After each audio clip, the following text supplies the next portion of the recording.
You're muted. You are muted, buddy. Guys, I'm muted. Hello, how we doing? No, my name is Ryan Mosser. That is one of my best friends in the world, David Cahoon, and this is the Commissioner's Couch Fantasy Football Podcast. Welcome back to the show. You know, another Thursday night, another chance to settle in, kick your feet up, and keep grinding through this 2026 NFL draft class. Hard to believe, but we're officially hit episode 19 overall. Week 6 of season 2, David. Crazy, you know, and the momentum hasn't slowed down for a second, I'd say. Yeah, it's going full speed ahead. We are, less than a month away from the actual NFL draft? Oh, man, I'm nervous, man. I'm excited. I'm nervous. I'm ready to go. If you've been riding with us since, the start of the offseason, you already know how deep this journey has been for us. We opened the year with 2 full weeks on quarterbacks, 6 signal callers each episode, all with their own quirks, ceilings, developmental paths. Then we shifted gears and spent the last 3 weeks diving into these wide receivers, my favorite position of the draft for this year, breaking down, 18 different pass catchers with completely different skill sets and roles. If you missed any of those episodes, please go back and check them out. Every one of them helps paint the full picture of this class. But tonight we pivot again. Tonight we get into a position that always sparks debate, always brings strong opinions, and always reveals who actually watches tape versus who just reads box scores. It's running back week, Dave. Let's go. Dare I say my favorite position for fantasy football? You muted again, buddy. Why do I keep clicking the mute button? I don't know. Oops. I'll be honest. This is this is part of the draft cycle where I get fired up as well, David. This year's group isn't massive, obviously, but the talent at the top is real, and the upside in the middle of rounds is even more, intriguing in my opinion. You've got, power backs, space players, one-cut runners, pass game specialists, a little bit of everything in this draft. And, the 6 guys we're covering tonight each bring something unique to the table. Here's who we got on the board. We have Jeremiah Love from Notre Dame, Jonah Coleman from Washington, Nicholas Singleton from Penn State, Jadarian Price from Notre Dame, Katron Allen from Penn State, and Emmett Johnson from Nebraska. 6 backs, 6 different styles, 6 completely different projections. Mm-hmm. And just like every week, we're sticking to the same evaluation process, the same trait-based rubrics that I've come up with, the same standards, the same commitment to real scouting. No shortcuts, no narratives, no lazy comps, just honest, detailed breakdowns of what these guys actually put on film. So settle in, grab a drink, get comfortable on the commissioner's couch, because episode 19 is officially underway, and it's time to talk about the 2026 rookie running backs. Let's go. I'm so excited. Running backs. Oh, man. This is going to be a good year, too, for running backs, I think. They're sneakily good. They're not really getting the national attention like the wide receivers are right now, but I think there's a lot of value to find here. Yep.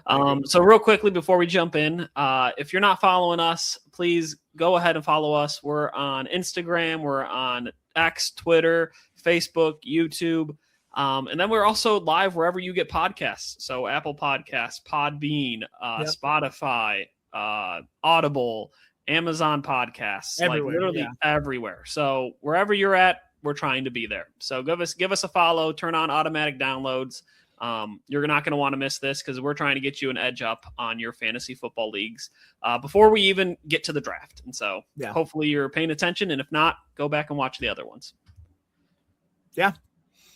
So real quickly, before we jump in, we do have some ads to read. So we are sponsored by the Inside Edge Network. We are part of their network. And our main sponsor for the Inside Edge Network is Alley Rose Fragrances.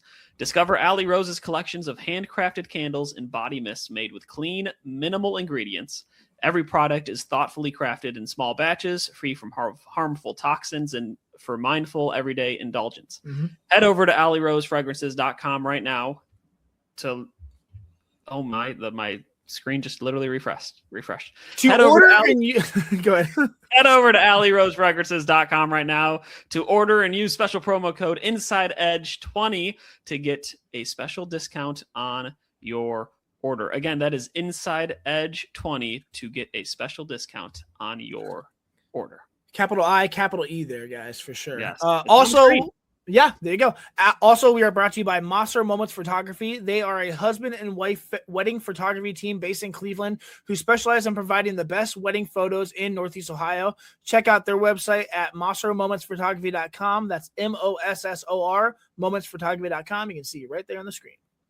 All right. David, how you doing, man? Dude, I'm good. I am honestly ready to get to the weekend. It was nice today. Finally, the sun came out. It was almost 70, and now we're dealing with tornadoes. So it's great around here. Take that banner off, bro. Yeah, I got you. There you go. Yeah, I hear you. I was home with the boys today and I put the baby down and went outside with the 2 toddlers and played outside for like 2 or 3 hours. It was a blast, man. And then it got cold and windy and rainy all of a sudden. That's Ohio for you. So yeah, it is Ohio. But no meteors, so that's a plus. Oh yeah, we'll find out. Tune in next week. Meteor tornado. So that sounds like a nightmare. Yeah. All right. So where are we at in the pre-draft process? So we are in the right smack dab middle of our 9-week process leading up to the NFL draft. Our first 2 weeks, we spent covering the rookie quarterbacks and the incoming quarterback prospects.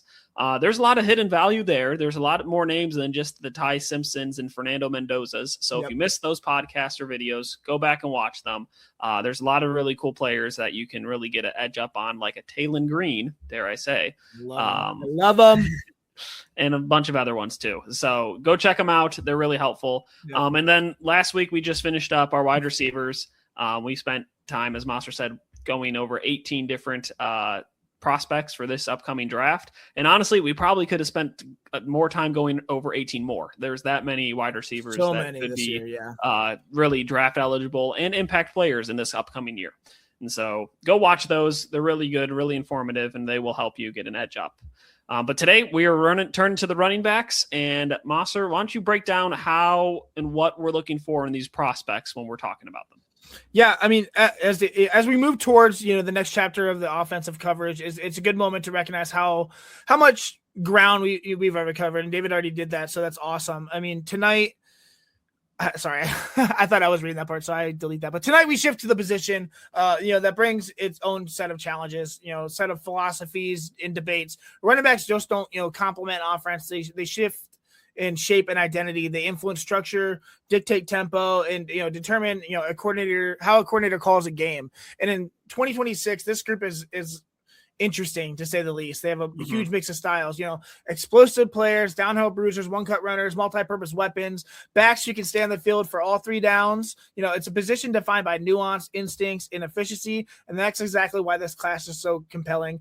Before we get into the individual players, it is important to lay out how I personally evaluate the position because of, my running back rankings aren't built on box score productions or highlight reel runs. They're built on, a full scouting model I've spent years refining, a weighted, graded system designed to isolate, traits that actually translate to the NFL from college. The rubric looks at, how backs see the field, their vision, their ability to anticipate leverage, how they manipulate defenders, and how they process run concepts. It measures their burst, acceleration, agility, and long speed. Evaluates their contact balance, their power, their ability to finish runs. It counts for receiving skill, pass protection, alignment versatility, and it incorporates measurables and athletic testing to contextualize how a player's physical profile fits in today's league.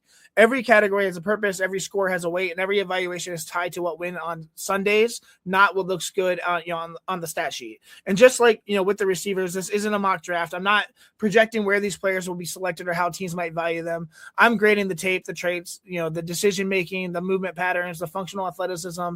Sometimes that matches consensus, sometimes it doesn't. That's the point. The goal is to build a consistent, repeatable process that identifies which backs can actually hold up in an NFL backfield. With all that in place, I think it's time to dig into these 6 running backs we've covered tonight, man. Like again, 6 different styles, different roles, different players who each bring something unique to this class. Go ahead and start, David. Let's get on with number 1, brother. Number 1. Number one, this should not be any surprise to anybody at all, but that would be Jeremiah Love, running back out of Notre Dame. All right, Maser, give me a breakdown. Where is he at on your list of running backs? You're not going to believe this. He is my number 1. No, what? He's my number 1 too. Yeah. Wow. There you go. Shocker. Wow. Wow. All right, so give us a little bit of a glimpse of who Jeremiah Love is. He obviously, we know that he tore it up last year at Notre Dame, has this really prolific draft profile heading into the NFL draft. But what did his college career look like? Yeah, I mean Jeremiah Love is one of those prospects whose resume reads exactly like the tape. He's explosive, he's polished, he's ascending every single year as well. He came into Notre Dame as a high end recruit with legitimate track credentials and the speed to shows up immediately on the field. His freshman year was more rotational, but even then you could see the traits. You saw his stride efficiency, the patience, the ability to hit a crease before a defense can even realize it was there. And once he earned a bigger role, he took off. In 2024, he put up 163 carries for 1,125 yards, averaged 6.9 yards per carry with 17 touchdowns, plus 28 catches, 237 yards, and 2 more scores through the air. I mean, that alone is a breakout season in itself. Absolutely incredible. Yeah. Then he followed it even, better with 2025, 199 carries, 1,372 yards, and 18 touchdowns. Another 27 receptions, 280 yards, and 3 more receiving touchdowns. That's just not just production. That's absolute dominance. And the best part is, how he got there. He didn't rely on raw athleticism. He became more patient. He became more decisive and, more complete every season. Notre Dame coaches raved about his maturity and how, quickly he absorbed coaching. He walked in as an athlete and walked out as a fully formed running back ready for the NFL day one. So, yeah, he's definitely ready to hit the ground running, pun intended. So you talk about like his growth and how he had that breakout season and then just followed it up by just smashing it out of the park this last year. Yeah. How would you, I guess, kind of say, how would he have grown from the start of his college career to now? What would be like the one thing that you think you probably saw that's helped him grow? I think just patience. He knew exactly, he learned where he wanted to go with the ball, and then he became patient with it. He before his freshman year and maybe even a sophomore year, he relied on athleticism more than, his intellect. And I think, combining the both really made him the pure back that he is today. So, yeah, that's good. Yeah. All right. So when we talk about an archetype or a mold, how would you describe what he is? Because I feel like he's so talented that it might be a little bit hard, but how would you try your best to categorize it? He's the definition of a modern 3-down weapon. He's not just fast, he's controlled. He plays with the tempo that lets him read leverage, manipulate defenders, and then explode through space like he's shot out of a cannon. He's built for today's NFL. He can run, ride zone with patience. He can hit gap schemes with decisiveness. He can flex out and run real routes. His hands are incredible for a running back. He can turn a routine handoff into a 40-yard gain because of his acceleration is absolutely different. We saw that in the combine as well. Yeah. He's a smoother runner with elite burst. He's not reckless either. He's everything with him is efficient. Everything, the footwork, the pacing, the transitions. He's the kind of back who can, stay on the field for every situation and force defenses to account for him on every single snap. And that is crazy for an NFL running back today. Yeah, I agree. He's also just so fluid. I feel like whenever he's like running or trying to juke somebody out, he just looks smooth doing it. Looks effortless in a sense. All right, so give us a little breakdown on his categories. What are some of his strengths? What are some of his weaknesses? His strength, I mean, they jump off the screen. His vision and processing is absolutely elite. He sees the field like a veteran, front side, backside, leverage, flow, all of it. He sees it all. He rarely makes the wrong read, which is amazing. His burst and acceleration as well. His 1.55 split and his 4.3640 from the combine aren't just numbers. They match the tape and they just solidify, that, he hits top gear instantly. His contact balance, he's definitely not a bruiser, but he's very, very stable. Glancing blows don't move him. He's consistently finishing forward. His receiving ability, I think specifically in the NFL, is going to be a huge strength of him. He runs real routes. He catches naturally. He's got soft hands. He becomes a problem after the catch as well. Scheme versatility, there's no system I don't think he can fit in either. So he's literally a plug and play in 32 teams in the NFL. As for weaknesses, they're minor for sure. He's not a pure power back. He's strong, yes, but he's not through linebacker's chest the way like a 230 pounder might, and in pass protection, he's willing.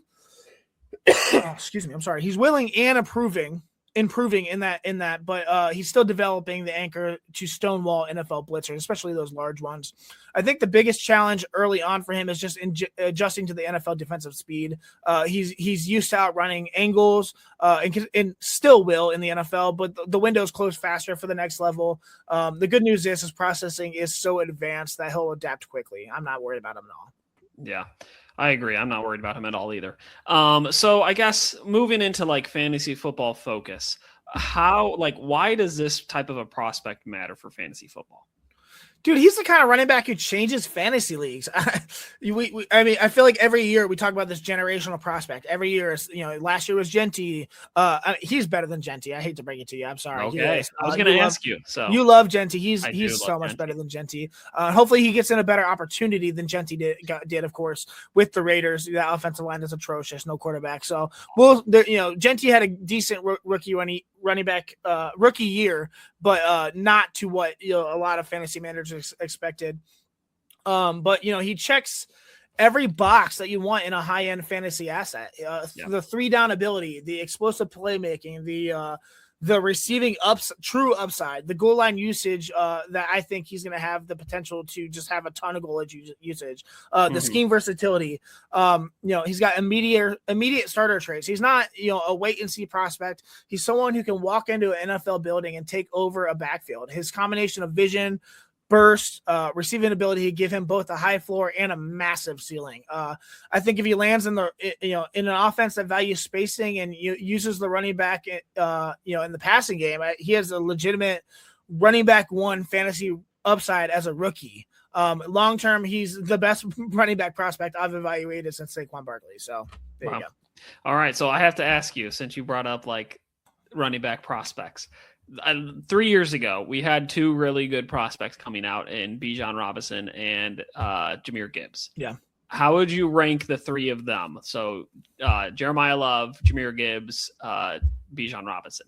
Bijan 1, Gibbs 2, Love 3 in that order. I'm not saying specifically in fantasy, but the three players you gave me in that order. Okay.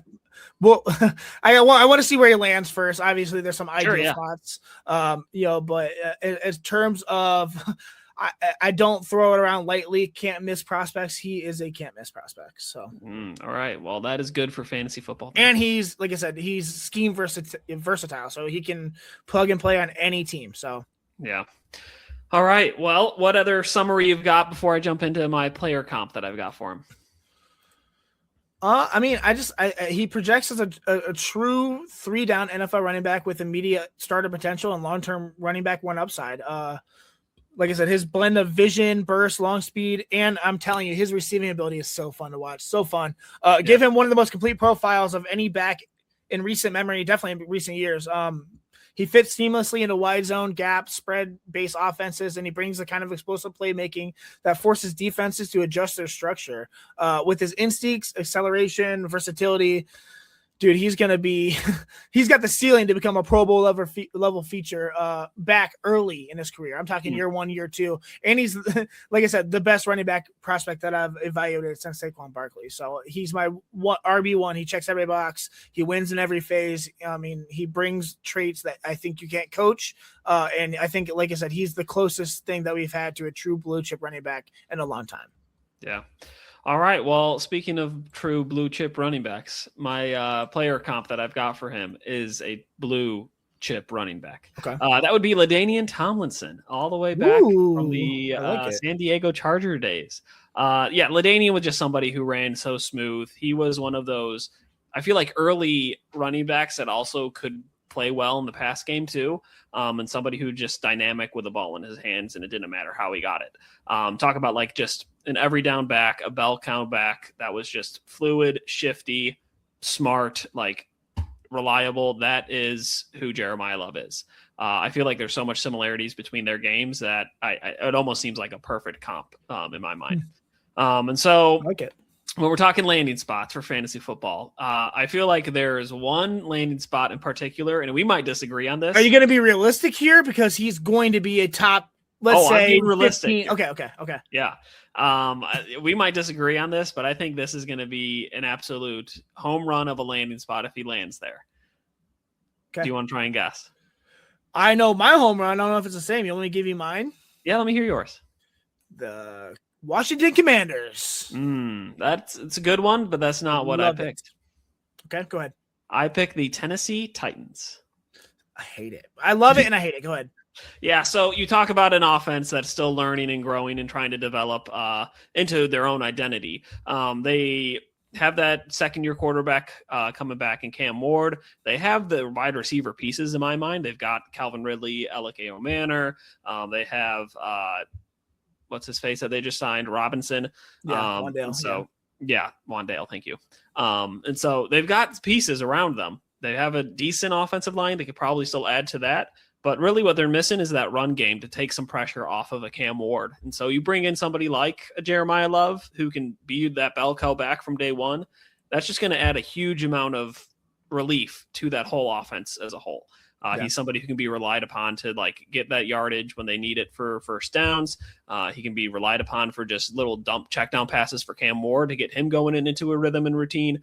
He's just a dynamic playmaker that offense I really feel like is the one key missing piece for that offense. Yeah, and I feel like they would love to run the ball. I mean, their last major draft pick at the position was obviously Derrick Henry, and then they're licking their chops to try to find someone at the position who can do anything. So, I mean, Jeremiah Love absolutely will be a home run there. Hopefully they would feature him. Personally, I would rather have Washington just for dynasty's sake and, my team lining up and stuff. But nonetheless, I mean, sure, give him Tennessee Titans, he'd be an RB 3 to 5 immediately. So give it to me. Yeah, it'll be interesting to see what happens draft night too, because I feel like he might be a player that teams may try to trade up for. To get ahead of Tennessee. Yeah, it's just ahead of weird Tennessee draft. At 4. I don't know, dude. Yeah, I mean, the Cardinals could trade back and try and collect more draft capital.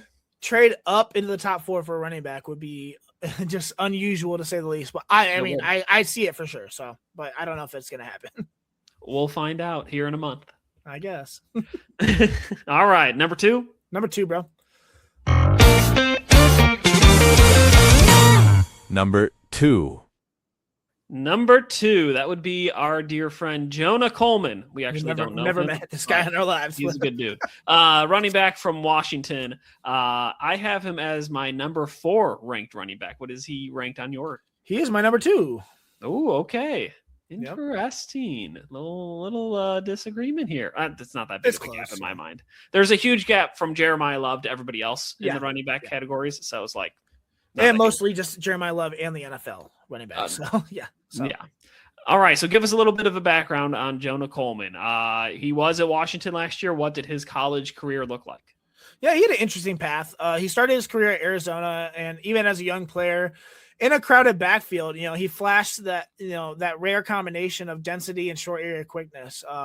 You could tell early on that he wasn't built like a typical Pac-12 back. He was thicker. More compact, and played with a level of physicality that jumped off the screen. As his role expanded, so did his impact. In 2022, he gave them 372 yards and 4 touchdowns on limited touches. By 2023, he exploded for 871 yards at 6.8 yards per carry, plus 283 receiving yards. That was the first real sign that he wasn't just a bruiser, that he had actual legitimate versatility. When he started catching the balls out of the backfield. Then in 2024. He became one of the most efficient runners in the conference. 193 carries, 1,053 yards, 10 touchdowns, and then another 177 yards receiving. Then he transferred to Washington, where he didn't just fit in. He became, honestly, the engine of that offense. In 2025, he posted 758 yards and 15 touchdowns, plus 354 receiving yards on 31 catches. I think that's a complete workload. That's a player who can handle volume, create after contact, and contribute in the passing game. His growth is what stands out to me. I think he went from a rotational spark plug to a full-fledged workhorse who could carry on an offense. Every year he added something new, better vision, better conditioning, better footwork. He's one of the most battle-tested backs in this class, I think. You're muted this time. We are fun. We're having a good time. We're doing great over here. No, I agree. I think that when I was watching his tape, he seemed like the little engine that could is like a good way I described him. His feet were always constantly moving, churning, trying to get more yardage. He was somebody who was really good in the zone scheme. But yeah, his heart, I think, is really where it's like evident on the tape. So you talk about an archetype. How would you describe his mold? Yeah, I forgot to say he's also 5'8" and 220, just for comparison. He's a compact sledgehammer, dude, with surprising finesse, I would say. He's built very low to the ground, thick through his hips and his thighs, and runs like a guy who understands exactly how to use that leverage for his advantage. He's a downhill specialist who thrives in tight spaces, gap, duo, inside zone, anything that lets him square up and drive through contact. But the twist is, for a 220-pound back, he's shockingly light on his feet, I would say. His short area quickness is real, and I think that will translate to the NFL well. He can make subtle cuts in traffic, redirect without losing balance, and slip through creases that most backs don't even attempt his size, I would say. He's the definition of a density runner, compact, powerful, built to punish defenders, but he pairs it with enough agility to keep linebackers guessing. He's not a home run hitter, but he's a chain mover who consistently keeps an offense ahead of schedule. Mm-hmm. Yeah, no, that's good. So let's talk through what his strengths and weaknesses are. What do you think might be like his biggest challenge as he adapts and transitions into the NFL? Yeah, he's not going to scare anyone with long speed. That's probably one of his weaknesses. He's efficient, but definitely not explosive. Also not a natural route runner. He can catch the ball, but he's not going to be flexed out like a receiving specialist, someone like Jeremiah Lovewell. His biggest challenge at the next level, I think, will be, proving that he can be more than an early down hammer. The league values versatility, and while he's improving as a receiver, he'll need to show that he can, be a consistent third down option to avoid being pigeonholed. But on the contrary, his contact balance is borderline elite, I would say. He absorbs hits like they're nothing. Glancing blows, they don't move him either, and he even square shots don't ever knock him off his path. He's got great natural level for pad level and leverage. Decent short area quickness, and he's got fantastic vision in tight spaces, and he's great at pass protection as well. He's probably one of the most advanced protectors in this class, which that will keep him on the field for sure if he can pass protect. So yeah, I agree. So let's talk through his summary. How does this matter for fantasy football? What kind of role can he carve out for himself here in year one? Yeah, it just depends where he lands in a system. I would say he could be a cheat code for fantasy if he lands in the right system. He's built for volume, short yardage, red zone, early downs, clock killing drives. Coaches love backs like this because they can stabilize an offense. I would say from a fantasy perspective, what matters is he's a touchdown machine. I mean, you saw that in college. His frame and running styles scream goal line usage, and that's huge for fantasy. He's efficient. He doesn't need 25 touches to produce. He can give you 80 yards and a score on 15 carries, and that's a decent fantasy day. He's reliable, I would say. Coaches trust him in pass protection, and once again, that will keep him on the field over a lot of other not running back trees, but over a lot of other running backs, just because he's got the body who can be in there and be an additional blocker. And that's huge, especially in the passing game. He's got a high floor, even if it's not necessarily, if he's not like the explosive play guy, he still, will bring steady points every week. And that type is invaluable for fantasy. If he lands in the right run centric offense, think like gap heavy, physical, downhill, he's got legitimate RB1 upside. At worst, I think he's a rock solid RB2 who never, leaves their lineup. He's my running back 2 in the class for a reason. I don't think he's flashy, but he's definitely effective, and effective backs win in fantasy leagues all the time. So. Yeah. I think that reliability is a good word to describe him too. He's somebody who says, "Hey, you need 4 yards? I'll go get you 4 yards." He'll get you 5 because he's just that good. He'll churn. Yeah, that's true. He'll keep his feet moving. All right. So my player comp that I've got for him, it's somebody who I actually loved in fantasy football and held on to for a little bit too long. And somebody who had a very similar frame. What'd you say? I said, okay, I'm listening. Sorry. And that player was Devonta Freeman from the Atlanta Falcons. Man, you love Freeman. That's so I funny. loved Freeman. He was I loved him. It was like weird because his prime in fantasy football was right when like I started to actually be good in fantasy football. And so I don't know if you've ever been good at fantasy football. Okay. I've won our dynasty league before. Okay. So Devonta Freeman, talk about somebody who is a reliable yard churner, maybe not the biggest breakaway speed, wasn't very efficient in the passing game, but was somebody who scored a lot of touchdowns. And so I think that really translates well to Jonas Coleman's game. He's smart. He's somewhat patient. He's a yard grinder. He's not really afraid to go and get his nose dirty to go get that extra yard, to go get that touchdown. Yep. So when we talk about ideal landing spots for fantasy football, this one I think is a home run landing spot for him, because I feel like this offense needs somebody like this that can churn those yards to get those easy goal line touchdowns. And that would be the Washington Commanders. You talked about them last player.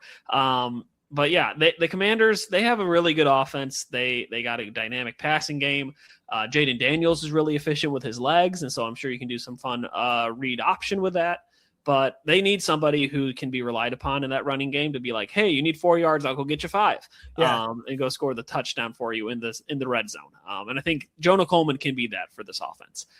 It might be a little bit crowded in that running back room.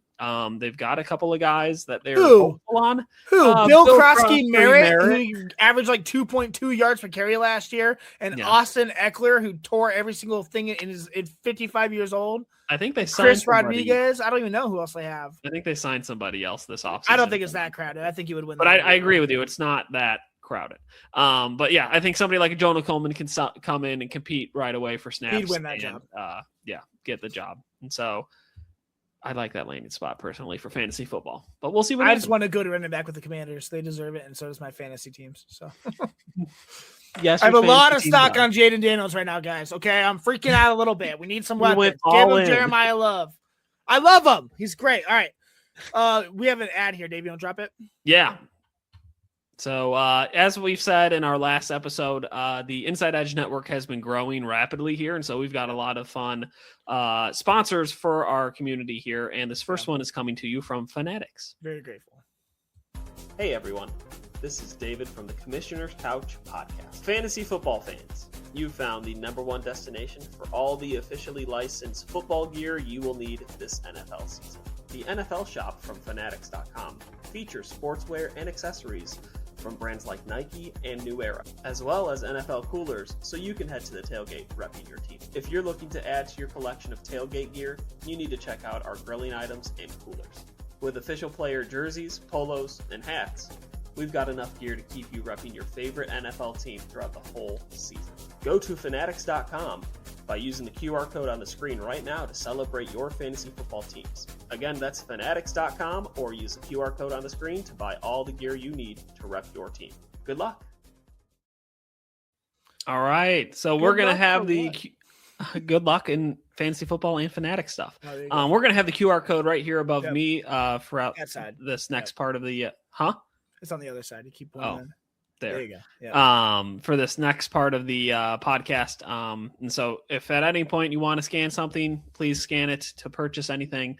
Go to fanatics.com. It'll be Fanatics has some great stuff there too. So I'm not just saying that because they're sponsoring our podcast, but genuinely I bought plenty of stuff from fanatics.com. They have I've gotten so many hats there and so many hoodies. It's a great spot. So go check them out. All right, so number 3. Number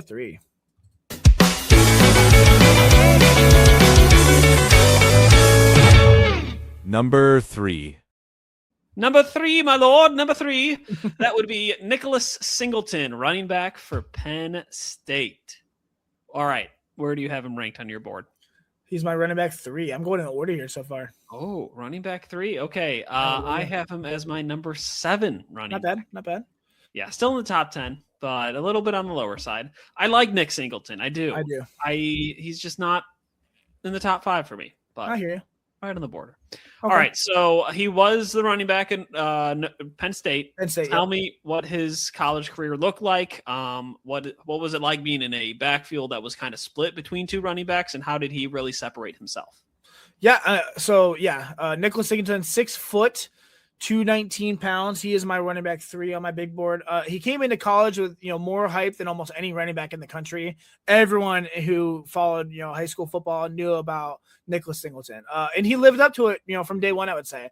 He was Gatorade National Player of the Year, a blue chip recruit, and the centerpiece of Penn State's backfield the moment he arrived on campus. The freshman, his freshman season, he set the tone. 156 carries, 1,061 yards, averaging 6.8 yards per carry with 12 touchdowns, plus another 85 receiving yards. That is not normal production for a first year, back in the Big Ten. That's truly, I think, a star announcing himself to the college football. In 2023, he took on a heavier workload: 171 carries, 752 yards, and 8 touchdowns. Added on another 308 receiving yards. The efficiency dipped a little bit, but the versatility grew for sure. He became more involved in the passing game. He started, showing the patience and footwork that weren't always there early. And then 2024 happened, his most complete season: 172 carries, 1,099 yards, 12 touchdowns, plus another 375 receiving yards and another 5 receiving touchdowns.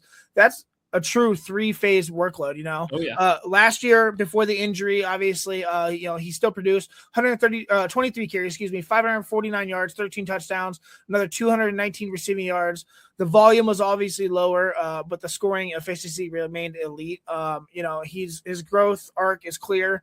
He entered college as a pure athlete, and he left as a polished, multi-dimensional running back with legitimate NFL traits. Yes, he shared the backfield with Kaytron Allen. We'll talk about him later. But for a 1-2 duo, they were probably the best in the country this past year. Think like Travian Henderson, Quinshon Judkins at Ohio State in 2024. That's what they were trying to emulate this past year, and I think they did it just without the national pedigree because Penn State sucked. So what a disappointing season that they had. But oh well.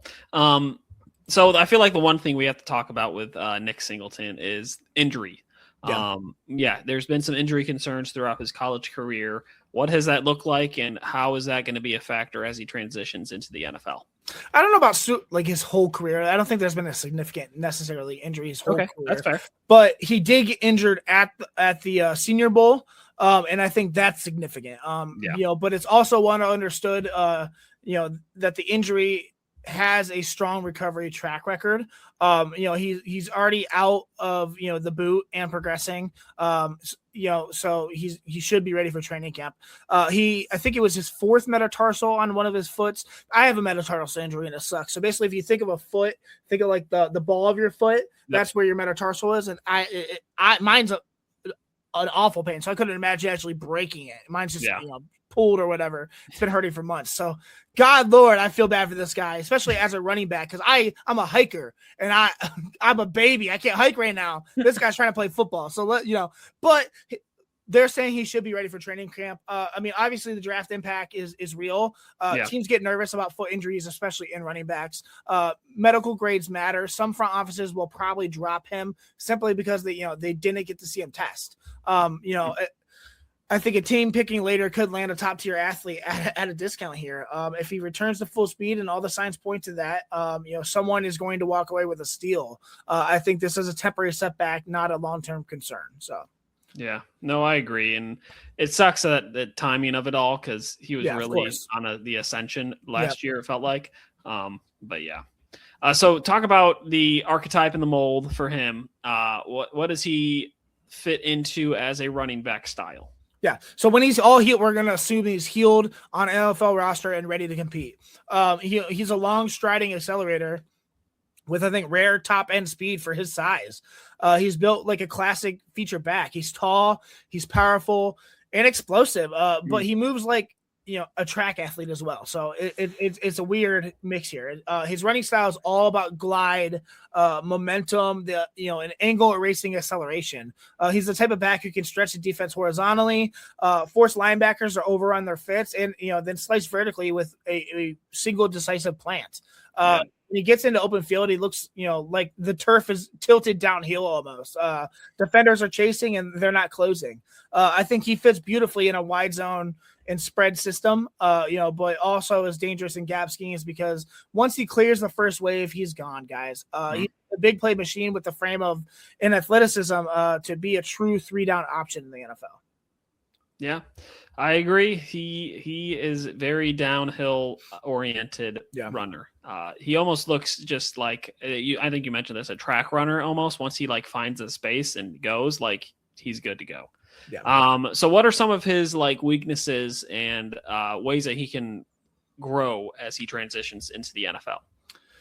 Weaknesses, he's not a pure power runner. Obviously, in his foot right now is a weakness too, but Yes. he'll definitely break arm tackles, but he's not someone who's going to consistently run through, square hits. His contact balance is good, but it's definitely not elite. And his pass projection is still definitely developing. He's definitely willing, but he's inconsistent and needs to work on his anchor as well. I think the biggest challenge early on will be adjusting to tighter windows. College defense gave him space. NFL defenses won't give him as much space. He'll need to, trust his reads and stay disciplined rather than relying solely on athleticism. But in terms of his strength, I mean, he's got explosive and long speed. He hits his top gear faster than probably any back in this class. Safeties have to take super deep angles just to survive. He's got great stride efficiency. He can cover ground and effortlessly. He's got improved vision. Early in his career, he relied on athleticism. Later, I think, he became far more patient and disciplined. And he has a true upside for receiving growth. He did turn into a legitimate pass game contributor, not just, screens, but, anchor routes, swings, check downs with actual real yards after catch potential. So I just have to work on that. And then his versatility as well. I think he can function in multiple run schemes without losing effectiveness as well, kind of like Jeremiah Love. So. All right. Great. Well, how does this transition to fantasy football? What is the summary for him and how can he be productive in year one? He's the definition of a fantasy swing pick. I think he's the kind of player that can tilt leagues if he hits, and I think he's going to hit, guys. I truly think this injury is not a permanent setback, just very, very temporary. And I think a lot of people are going to get happy with a huge steal this year in the draft because people are going to be concerned about that injury. He's got explosive plays, I think, which are fantasy gold. He can score from anywhere on the field. He's got receiving upside, which for a lot of formats, PPR and things like that, is important. He's not just a runner. He is a legitimate pass game weapon. Great touchdown potential. He's got great size and speed, which would make him a natural red zone threat. Excuse me. And then his high ceiling as well. Give him a system, wide zone or spread system, and I think he could be an immediate RB1. Like I said, the injury is going to push him down draft boards a little bit, but that's where fantasy managers can capitalize. You're gonna be buying a premium athlete at a discount, and I wholeheartedly believe that. So yeah, I agree. His athleticism is one of his best strengths, and I think he should transition well to the NFL. I think one of my concerns might be just longevity of his career. I think you look at players like a Sony Michel, who did really well for a couple of years and then kind of transitioned out of his NFL career because he had a lot of injuries and couldn't keep up. Not saying that that's how it's going to go, but I can see that potential for his like baseline as a career and a running back in the NFL. Yeah. And so I think my player comp that I've got for him when we're talking fantasy football wise of how he can be utilized and be really good would be a David Johnson. Somebody who can run downhill really, really well. Somebody who's got a little bit bigger of a frame, but still has that athleticism to run. What? I was going to say, which version? That's the good version? Yes, the good version of David Johnson. And so, yeah, somebody who can be explosive in the run game. May not be ever like elite, but just can be consistently good throughout the years and be, somebody that an NFL team relies on. I don't know. David Johnson was pretty elite for a couple of years. For like 2, he was good. I don't know if I'd say elite. He was a top 5 running back in fantasy football for a couple of years. But okay. Then he fell way down. So when we talk about ideal landing spots, I think wherever Nick Singleton goes, he's going to be needed to be in a room that's not completely formed just yet. And so there's only a handful of spots in the NFL where I feel like that would fit for him. And that I think the top one for him would be the Houston Texans. You talk about a NFL running back room that's still trying to figure out what they're doing. Yes, they made a trade for David Montgomery earlier this offseason, the aging veteran that he is, who's a reliable runner. I think he could mentor and learn. Nick Singleton can learn from somebody like a David Montgomery as the season starts and kind of get his feet wet while still getting some reps and carries, but then kind of be a more of a split backfield to start the year with a David Montgomery. I think he could be a really, really beneficial runner for that offense because he's not going to be needed to be a part of the passing game. He can pick up some blocks and blitzes, but just be somebody who can just focus on running through the hole that he sees in front of him and burst through the seams. And so I think the Texans might be a good landing spot for him. David Montgomery owners are dying in their grave right now, rolling over, man. They're pissed that he finally is free, and then they're going to draft Nicholas Singleton to take his job. Hey, I think if you can kind of like try and rebuild that like dynamic duo that they had in Detroit, in Houston with Nick Singleton and David Montgomery, that could be really dynamic. Great for football, not great for fantasy, I would say. And that's fair. That's fair. All right. Shall we jump into number 4? Let's do it, bro.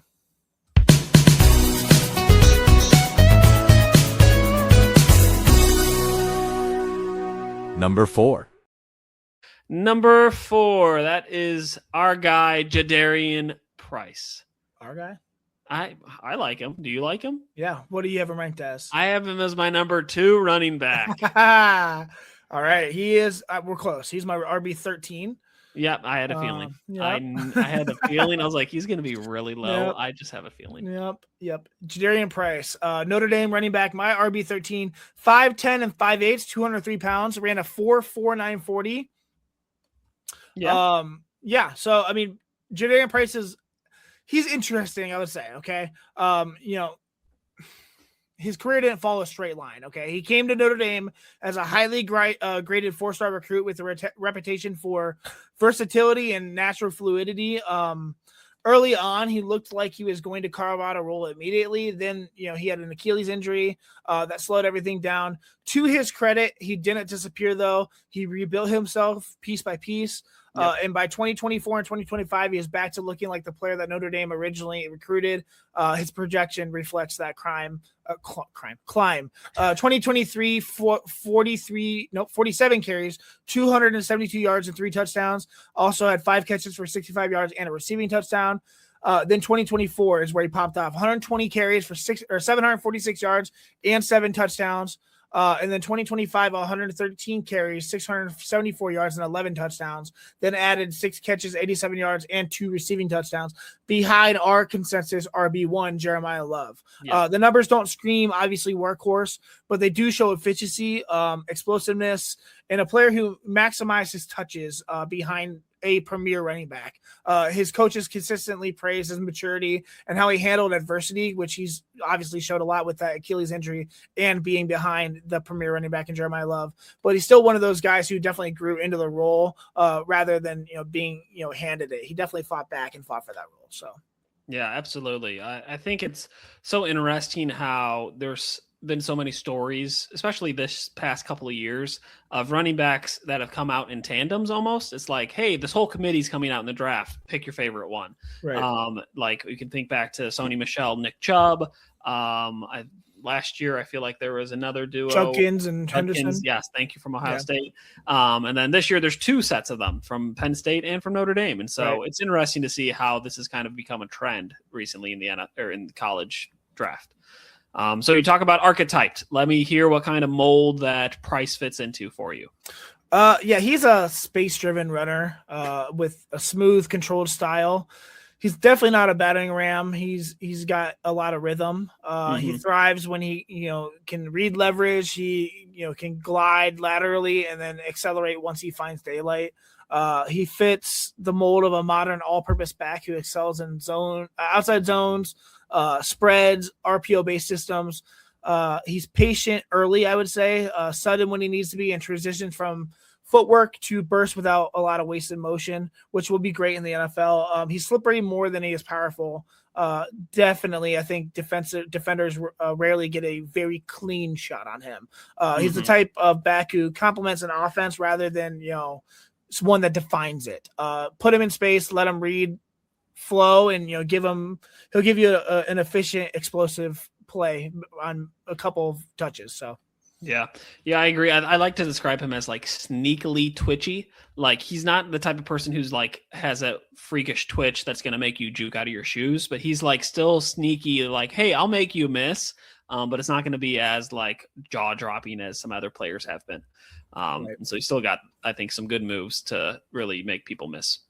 So we'll talk about strengths, weaknesses for Price. What do you think will be one of his like biggest challenges as he transitions to the NFL? He's not a power runner. Mhm. He'll survive contact, but he's not somebody who consistently runs through square hits. Like I said, his anchor and pass protection is definitely still developing, and that shows on tape. He's not the type of back you want taking 20 carries between the tackles by far. His biggest challenge, I think, in the NFL will be proving that he can handle a consistent workload. I think he's a finesse leaning player in the league that demands physicality. He'll need to show that he can hold up in pass protection and create yards when when the blocking isn't perfect. But he does have great vision, great patience. His lateral agility is fantastic. He can string cuts together without losing balance. He's got a very good short area burst, 1.61 split, and a decent 40, 4.49. He can accelerate quickly once he commits, I would say. Good receiving ability. He's one of the more natural pass catchers in this class, and can track the ball well and actually run a legitimate route tree. And he's got decent scheme versatility as well. So. Yeah, I agree. I think his vision definitely showed up on his tape. He's somebody who saw where the play was developing and was able to go find that hole and get to it. He's a good downhill runner too, I thought. So when you talk about fantasy football, how can he be relevant in year one for a lot of our viewers? He could be a guy that sneaks up on fantasy managers if he lands in the right situation. I don't know. A lot of people are projecting him at the late in the first round, early second round in the NFL draft. No effing way, guys. Insane. An NFL player team drafts him in the first round. What are we doing? Nonetheless, I don't know. He brings three things that matter in fantasy. I'd say explosiveness in space, receiving upside, and efficiency on limited touches. Okay. He's not a volume back, at least not right away in the NFL, but he's the type of player who can carve out a role as a change of pace option, and earn more work as he proves himself. PPR formats, he has a real value because of how natural he is as a pass catcher. Why do I have him lower than consensus? Like I said, a lot of people project him a late first round pick. I think his projection is an error. He needs the right scheme, the right usage, the right offensive structure to maximize his skill set. Other backs in this class bring rarer traits or more universal projection. I think his ceiling is definitely tied to scheme. His game is built on finesse and not force. His long speed is good, but definitely not special. And his pass protection is a definite work in progress. And other players I just think have rarer traits than he does. But if he does land in a creative offense that values spacing and uses the running back in the passing game, I think he can absolutely become a fantasy contributor and potentially a weekly flex option with upside. But I don't think he's the RB1 that everyone is thinking he is. So honestly, I would agree with that. I don't think any running back necessarily is a day one RB1 outside of Jeremiah Love in this draft. So I would agree with that. Yeah. But I do think in the right situation, as you said, he could be really dynamic. Yes. And so we talk about player comps. The one that I gave him was also somebody who I felt like was very relied upon where he was playing at. And that is Felix Jones, a throwback player, but Felix Jones. Okay. Somebody who was kind of sneakily good, sneakily twitchy, had good vision, good burst. Was not maybe the most like household running back name ever, but was just dynamic and efficient with the touches that he got. And so I think a great landing spot for him, for Price, would be the Denver Broncos. You talk about a running back room where they've got kind of that bruiser already in the running back, but they kind of need somebody that can help out in more of the passing game and maybe just be a little bit more of a change of pace back, like you said. And I think Price could be a home run hitter for them. He can be somebody that can just get the ball dumped to him from Bo Nix, get some clear green grass and just go. Yeah. And so I think that there's potential there for him to be a really, really good value piece. And somebody that could really be a huge momentum shifter for that offense. And so I think I like that one personally. And I don't think a lot of people are thinking running back for the Denver Broncos, but I think it could be a good fit. Especially after taking RJ Harvey in the second round last year, and they just re-signed Jaleel McLaughlin to another contract. Not to mention J.K. Dobbins. I just feel like they have thrown all their eggs in the RJ Harvey basket. So and where people are projecting Jadarian Price to be drafted, I just don't know if that matches up perfectly, but I could see it. Yeah. We'll see what happens, right? We shall. I'm so excited. Yeah. All right. Well, this is your last chance to scan the QR code for Fanatics. Yep. So please go ahead and scan it if you are interested in buying anything, hats, gloves, sweaters, jerseys, anything like that. Because we're going to get into our next sponsor ad. So whether you are searching for a baseball autograph by your favorite World Series slugger, a signed football by an iconic Hall of Famer, or the jersey of a world-famous soccer star, you've come to the right place. Here at sportsmemorabilia.com, we, the web's leading source of authentic sports memorabilia, you'll find more than 500,000 authentic products from nearly every professional sports league, team, and players. Not only will you find your next prized sports possessions with ease, thanks to their superb customer service and tremendous site experience, you'll have the satisfaction and peace of mind that every product listed comes with a complete certificate of authenticity and is fully backed by sportsmemorabilia.com and their lifetime authenticity guarantee. So go ahead and head to sportsmemorabilia.com to get your collection started today. Again, that is sportsmemorabilia.com, or you can scan the QR code in the top corner of your screen. Nice. Yeah, dude, we are so lucky that we've got so many great sponsors here at the Seriously. Inside Edge Network. Yep. That is the new QR code there for sportsmemorabilia.com. Yes, it is. Yeah, guys, just scan that and you can go over there and check out. I can't really pan my camera. It's really messy. I see plenty of memorabilia all around you. I have probably 200 autographs at least in this man cave. I was obsessed before I had kids. Yeah, there you go.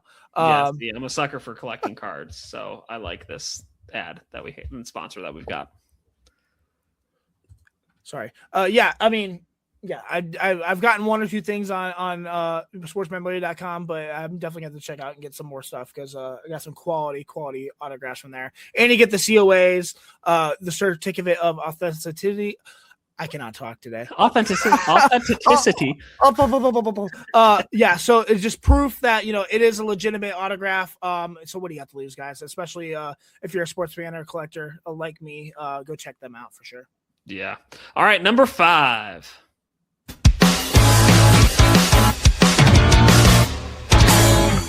A number 5. A number 5. That would be SpongeBob Kaytron Allen, running back from Penn State. So our second Penn State person. I don't know, Moss. We've done a lot of other running backs, but I like this one a lot. Where is he ranked for you? He's my RB4. He's my RB3. Look at us. We're Right in there. agreement Nice. here. Yes. I really liked his tape a lot. He was somebody who I was a little unsure of, but once we started getting ready for this episode, I was like, no, he's much better than I actually remembered him being. So give us a little bit of a glimpse of who he is. What was his college career like? Who is Kaytron Allen? Dude, I've been on Kaytron Allen for several years. I've mentioned this a few times throughout the episodes, but I'm in a C2C fantasy football league, so that's college to Canton. So you draft college players and then farm them into a dynasty league into the NFL once they get drafted. And I've known about Kaytron Allen for years, and I love this dude. I love him. He is one of the most dependable, steady climbing backs in this entire class. He came to Penn State from IMG Academy in Florida with ton of pedigree. And even though he shared the backfield with Nicholas Singleton, a running back that we just covered, he never played like a second option at Penn State. He carved out his own identity. The more physical, more controlled, more consistent runner of the two, I would say as well.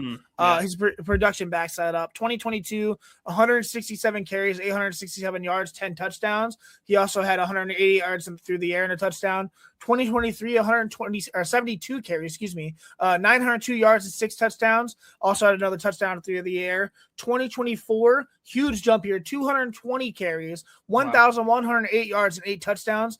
18 catches, 153 yards, and 2 touchdowns. And then last year, sharing the backfield still with Nicholas Singleton, 210 carries, 1,303 yards, 15 touchdowns, Jeez. 18 catches, 68 yards.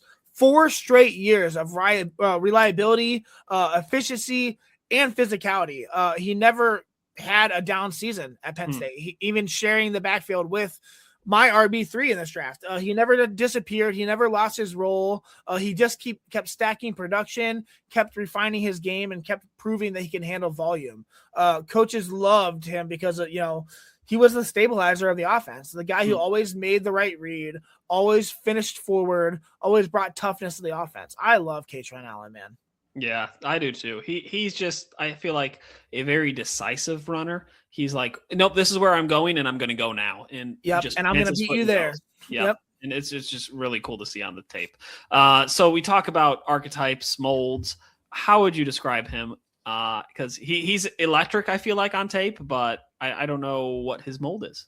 He's, I would say, a classic interior grinder with modern polish.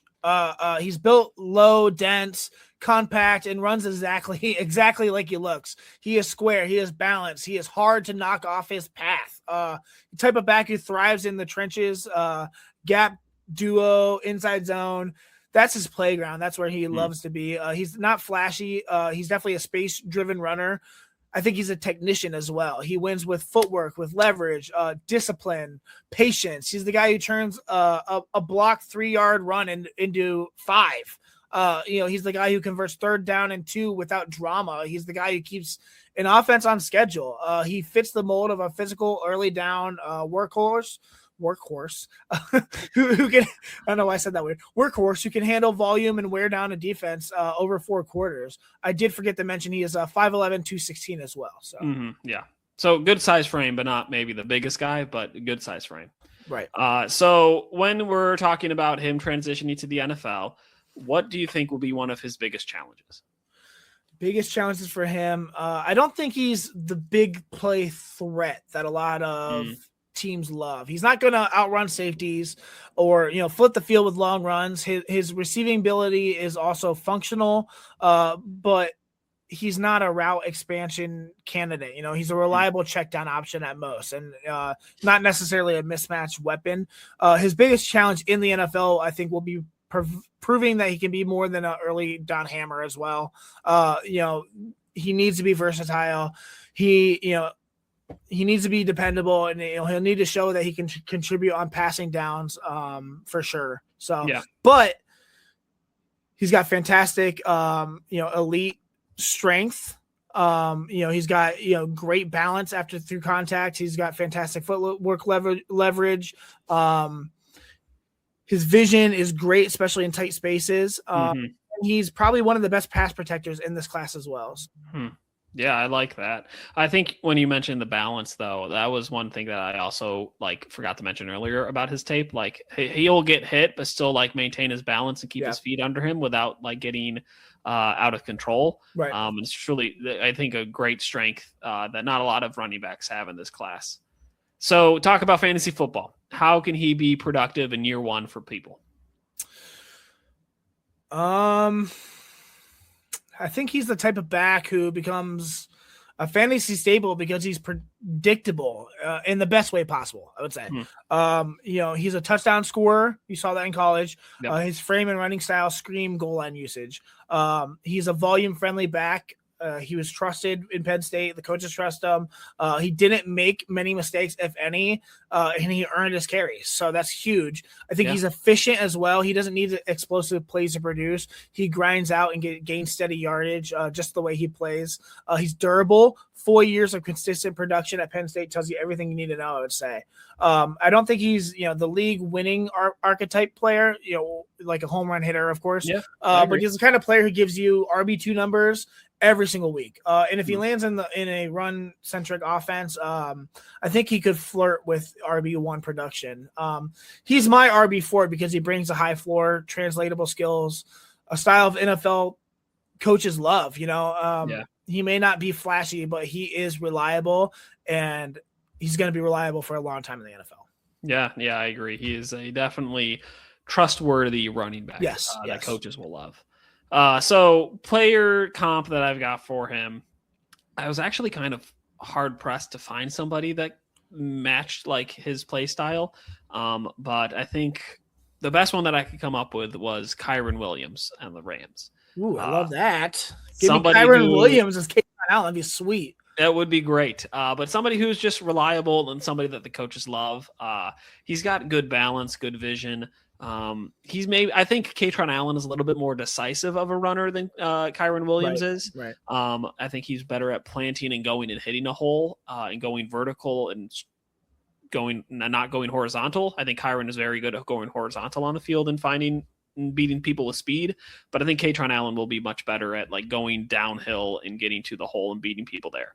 I think the ideal landing spot for Katron Allen is going to be in an offense where it may be a little bit more focused on the pass game to start, but they don't have really much of a running game, and he can kind of be that reliable piece that coaches will like, hey, we need 2 yards, go get the first down, he'll get 5. And so I think the Minnesota Vikings would be an ideal landing spot for him. You talk about a dynamic passing game that they have. They just brought in Kyler Murray to be the quarterback, most likely. I think he could be a really good dynamic running back for that room to help them, A, in goal line, but also B, to just be somebody, hey, I'm going to go get 4 yards right here to get us to 2nd and 6, help our offense keep the chains moving, and keeping their offense on schedule too. And so I think that would be a really great landing spot. He would get a lot of red goal line work, red zone work, probably score a lot of touchdowns. And so I think it would be a perfect landing spot. Maybe a little muddy waters, I'd say. I mean, Jordan Mason's there. They just re-signed Aaron Jones, and we saw what those two guys mixed together in a backfield looked like. So I think he'd have to probably win outright, which I don't know if he would his rookie year, but in that offense, especially with Kyler and the receiving options, maybe Hockenson will take a step up after a disappointing year. I think they'll definitely need a more dynamic running back, and Katron Allen could be that guy. So yeah, and they need a young running back because they're getting old in that position. Old and hurt, brother.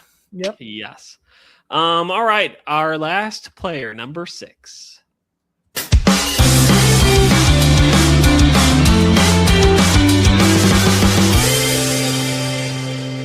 Number 6. Number 6. This is Emmett Johnson, running back from Nebraska. Whew, I liked Emmett Johnson. All right, what you got for him on your big board? What was yours? I want to hear yours first, but mine was number 5. Nice. All right, yeah, mine was wide receiver. Wide receiver. He's not a wide receiver. He's a running back. Running back. You said, what was he, 5 on yours? 5. Yeah, he's my 27. I knew you were going to rank him so low. How is he so low on your list? Let's talk about it. All right, well, let's talk about it. All right, so he's a running back for Nebraska. Let's hear what his college career was like. Yeah, 5'10" and a quarter, 202, ran a 4.5 640. Emmett Johnson he's got a polarizing evaluation in this class. I think his resume looks fantastic on paper, okay? And his rise at Nebraska was impressive. He came in as a lightly recruited back with a reputation for quickness and creativity. And he worked his way into a major role through sheer development. His production tells a story. 2023, 90 carries for 411 yards, 2 touchdowns. 2024, 117 carries for 598 yards and a touchdown. Also had 2 receiving touchdowns and almost 300 receiving yards. And then 2025 is where he really broke out. 251 carries, 1,451 yards, 12 touchdowns, 46 catches, 370 yards, and 3 touchdowns in the Big Ten. That's a great season. Great numbers, yeah. That 2025 season is probably the one that put him on the national radar. It definitely did. Yes. Nebraska leaned on him heavily, inside, outside, passing game, everything, and he delivered.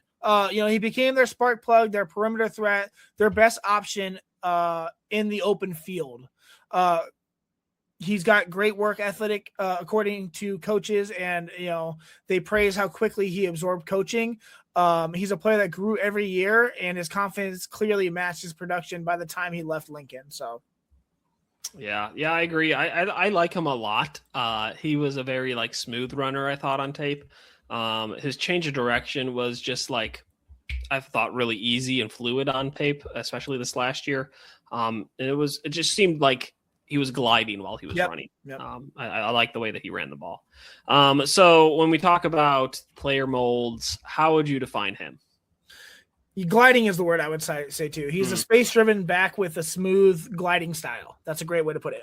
He's not built to bang between the tackles 20 times a game. That's not his lane at all. He's at best when he can stretch the defense horizontally, re-leverage, and then accelerate through daylight. He fits the mold of a modern change of pace runner, someone who thrives in the outside zone spread and misdirection based offenses. Excuse me. His lateral agility is his calling card. He can string together cuts, manipulate pursuit angles, slip through tight spaces, and while keeping his balance. He's the type of back who complements backfields rather than anchors it. Give him space, give him angles, give him opportunities to create, and I think he'll reward you. So. Yeah, I agree. And I think if he goes to the right landing spot that I've predicted for him, I think it could be really beneficial for that team and that offense. So what would be some of his weaknesses as we look at him transitioning into the NFL? Yeah, so he's not built for heavy interior volume. David, I'm struggling today, brother. It's okay. It's been a long week. Over 200 pounds. He doesn't have the power profile that consistently break tackles or push piles in the NFL. His long speed is fine, I would say, but it's definitely not special. He's more quick than fast, and his pass protection is a definite work in progress. He is willing, but it's not great. His best challenge will be if he can carve out a consistent role without being typecast as a situational player, I would say. He needs the right scheme and the right usage to maximize his skill set. Why I have him as running back 27. I think his frame limits his early down production. Like I said, his long speed is not super special at all. Yeah. His contact balance is above average for his size, but average to above average is not great for the NFL, and his pass production is not great. His projection is narrower than others in this range. I think he fits best in a rotational space player. I might lose power. Sorry. I hope not. I saw that too. But yeah, sorry about that. If I do, we're close to the ending here. He's a change of pace back with receiving value. Others in this tier, I think, offer more versatility and dominant traits. I think his role depends heavily on scheme. So. Yeah, that's fair. So when I talk about the player comp that I've got for him, I need you to understand I like him a lot, and it does not seem like you like him a lot. So keep that in mind when I say this guy. You're good. But the player that I've compared him to would be LeSean McCoy. Don't you dare do a spit take. Not coffee, no. He's not LeSean McCoy, brother.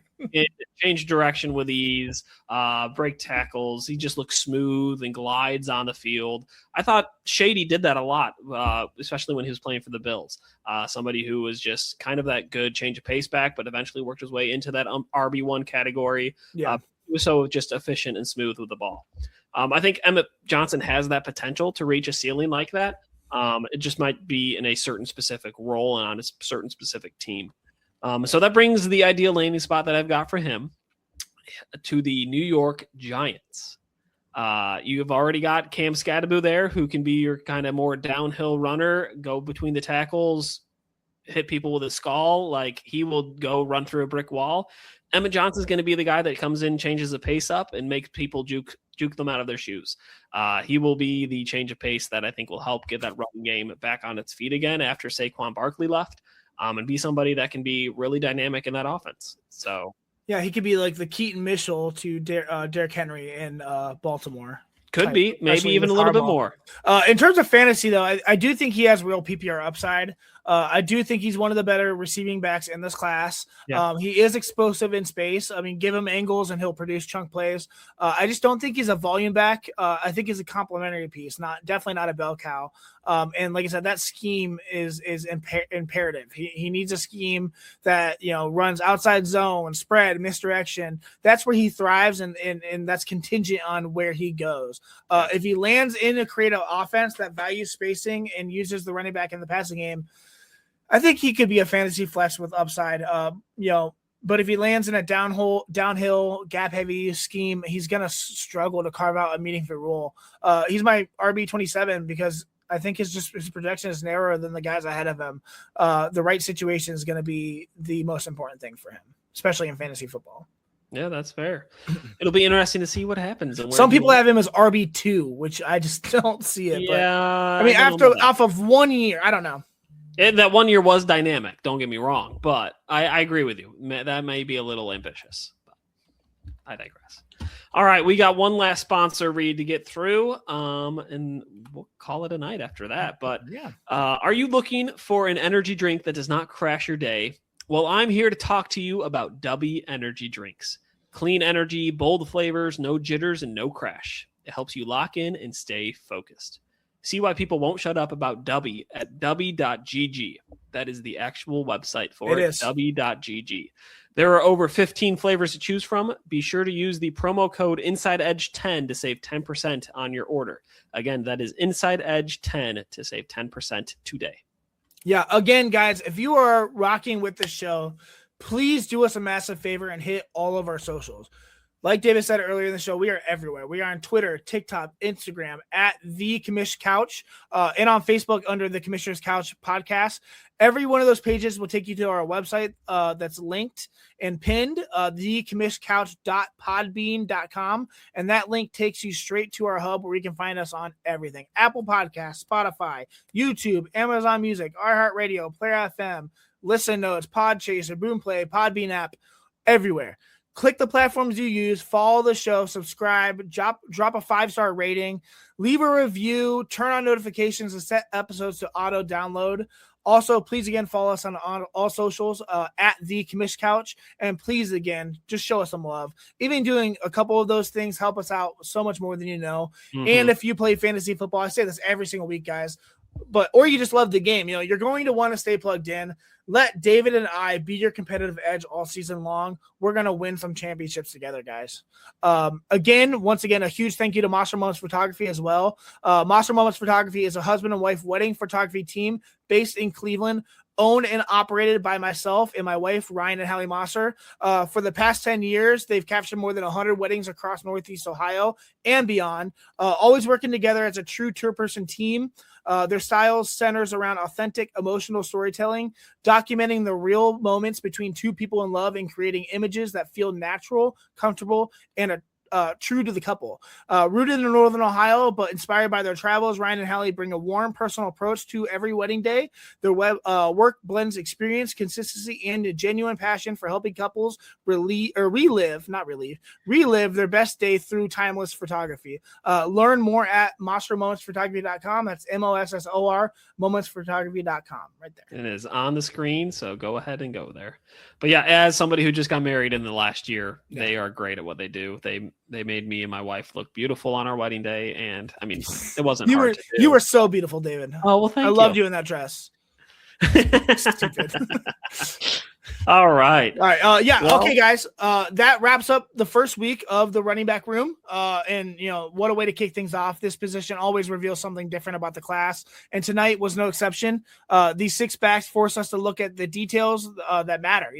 How they see the field, how they accelerate, how they finish, how their traits actually hold up when the game gets fast and physical. This is the part of the draft cycle where the boards start to take real shape. You can feel the tiers forming, the separations happening. We're so excited to continue. We're going to bring this to you every single Thursday. We're not just listing names. We're not building we're building standards. We're building a board that actually means something, and we're nowhere close to be done. Next week we stay right here in the running back room, and the next wave of prospects bring a completely different set of styles, roles, and projected challenges. More power, more speed, more specialists, more guys who can carve out real NFL jobs if they land in the right system. Next week we're going to be going over the running backs. Damon Claiborne, the running back out of Wake Forest, Seth McGowan, the running back out of Kentucky, Le'Veon Moss out of Texas A&M, Jaden Ott out of Oklahoma, Mike Washington Jr. out of Arkansas, and Roman Hemby out of Indiana. So if you miss any part of this journey, quarterbacks in weeks 1 and 2, wide receivers 3, 4, and 5, or tonight's breakdowns, go back and catch up. Every episode builds on the last. Every evaluation adds context. And if you're trying to dominate your fantasy football leagues, guys, or just understand this class better than anyone else in your circle, these shows are your roadmap. Last week I was sick. We were unable to go live. We did get the last 6 wide receivers on our boards to make it 18. Yesterday it was pre-recorded. We have that up and running on all socials. Go check that out because I promise you probably have not seen it because we didn't go live and it was not on Twitter live. So go watch that.